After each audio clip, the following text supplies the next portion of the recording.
Pleasure to be here this morning to share a new plan to bring public-private partnerships to a higher level in order to accelerate electrification on a global basis.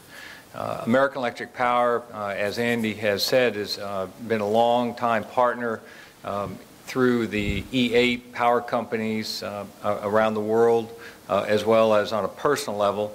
And I'm glad to say that we've made some progress since I was here last year at this conference, where we shared some lessons that we learned from the Galapagos wind project that is still running down in Ecuador, and some of the ideas that we had for financing electrification, dialogues with finance ministers on a regional basis around the world. And so today, Andrew asked me to share with you this new approach and to invite all of you to participate in the development and execution of a global power plan. Dr. O was kind enough to recognize the Galapagos wind project last year as an innovative project that shared many of the attributes that we talked about earlier today under the Millennium Goals concept. And what we learned at American Electric Power leading this effort with the other power companies and the E8 was that you really needed to put together 4 key elements in order to do this project. The United Nations had asked us to come to the Galapagos back in 2001 and begin to transform that diesel generating electricity grid to all renewables. And at that moment, it seemed to be impossible. But American Electric Power, being the largest power producer in the United States, rose to the challenge. My chairman said, we're going to do this one, and we're going to do it with the United Nations and a whole lot of other partners to be successful.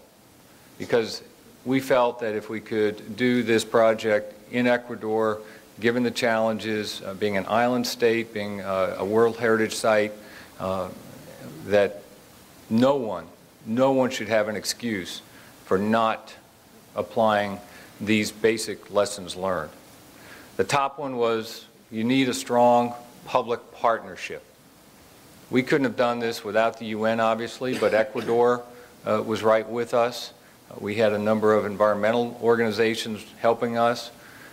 We had just one bid for the development of this project, and it was by the construction company in Quito, because they felt like they didn't know what the true costs of this were going to be, but it was important for Ecuador to have this project in place. So the highlight here is that you need to absolutely have partnerships in place, early and strong and well maintained.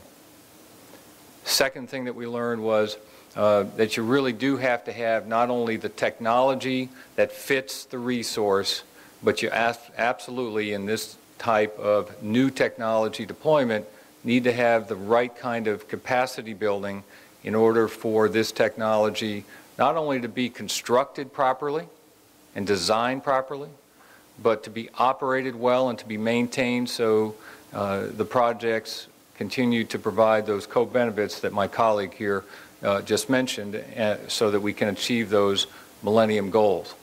It would be absolutely the wrong thing for all of us in this room to leave today, you know, all jazzed up about putting electricity technologies down, and to find 5 years from now that half of them are not working. That would be terrible. And so what we've done here in the Galapagos project is to learn how to actually keep this project going for the next 20 or 30 years. And that involves making sure that the operators now can operate computers between the diesel generators and the wind, so that as the wind gets stronger, the diesels drop off, and vice versa. But if the wind turbines blades break, those people need to have to know how to fix them. And because this is the very first wind project in Ecuador, we spent an awful lot of time making sure that all of our friends and partners and our new company down there were going to be able to fix anything that would go wrong. Financing is a really big deal. And that's where we believe that the private sector probably has the most to contribute here.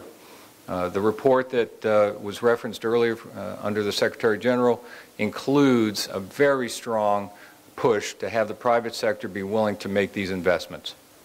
This was a $10 million project. That equates to $4,500 per kilowatt installed. That's pretty expensive by most standards, in the U.S. at least. Not expensive when you consider the size and scale and the difficulties of trying to do this project. So it's easy to see that we're going to need an awful lot of zeros to finance projects like this, and that means that the regulatory regimes for financial well-being of this project and other projects have to be well established so the private sector can bring its dollars in. What's that going to mean? It's going to mean companies like mine are going to find it to be attractive to bring technologies in and make those kind of investments. The financial institutions will do the same. Other technology vendors, those that operate and develop these kinds of technologies we just talked about, will bring theirs in too. And then finally, we need other policies that will help make these happen. Very easy in Ecuador for us to understand the rules. First time that we went through a community assessment process under Ecuadorian law. And it was very easy for us to do that because we're used to doing it here in the United States. So it's been a great inspiration for us, and very consistent with what you've just heard from the UN leadership here, that we need to go forward with energy. Now, in my case, that means electrons. We'd like to think electrons really do help in all of the areas that were just mentioned for co-benefits. So from the UN side, as a promoter of partnerships, it's great for the private sector to see that the UN would like the private sector to join up.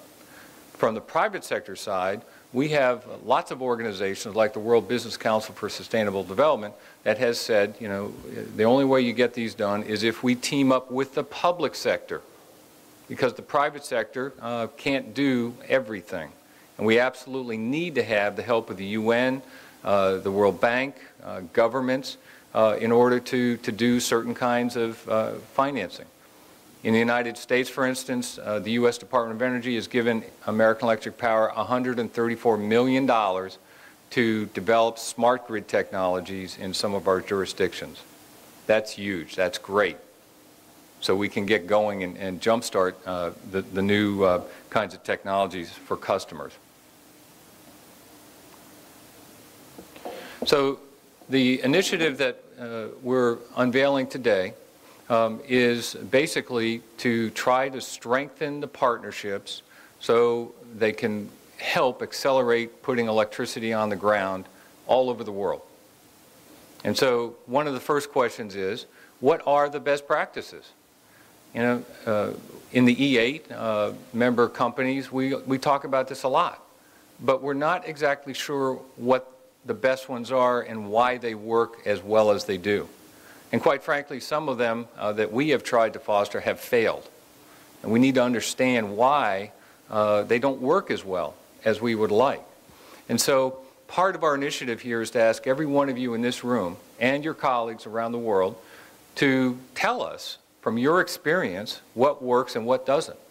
And so I'm going to give you a link to a survey in a moment, and we hope that you'll be able to fill it out and give your perspective so that we can compile the best practices going forward.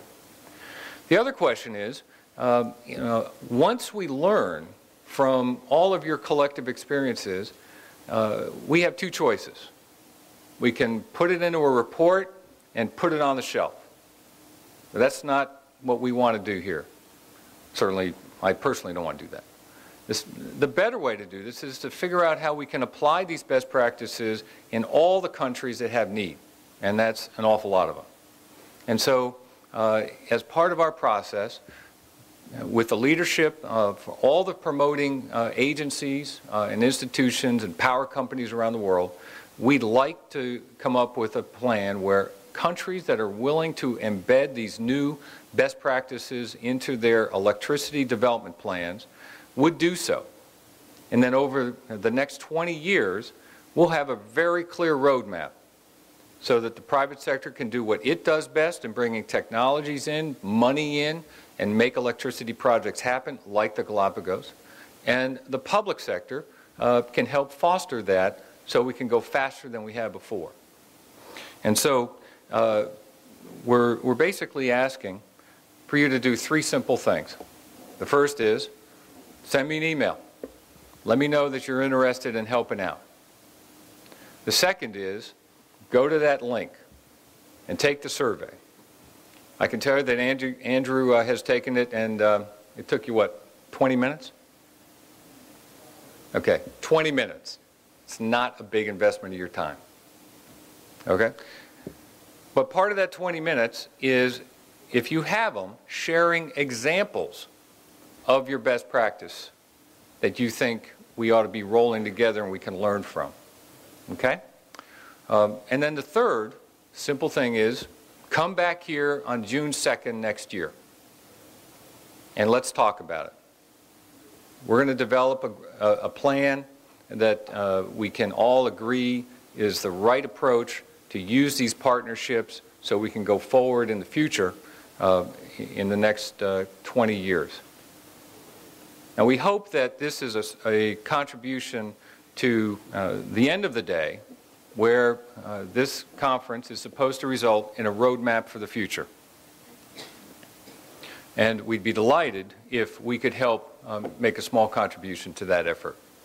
If you have any questions whatsoever, Andrew's contact coordinates are there, my contact coordinates are there, and you can certainly contact the E8 organization. I would say a short word about the E8. This was an organization formed in the 1990s. It is made up of power companies around the world that want to do not-for-profit activities in countries around the world to promote sustainable electricity development. So Canada, Brazil, the United States, Italy, Germany, France, Japan are all part of that. We are looking to invite some Chinese power companies, some from India as well. And so we put aside our commercial aspirations when we do projects like the Galapagos. And so we've had a long-standing relationship with the UN, and we hope that continues in the future. Thanks very much.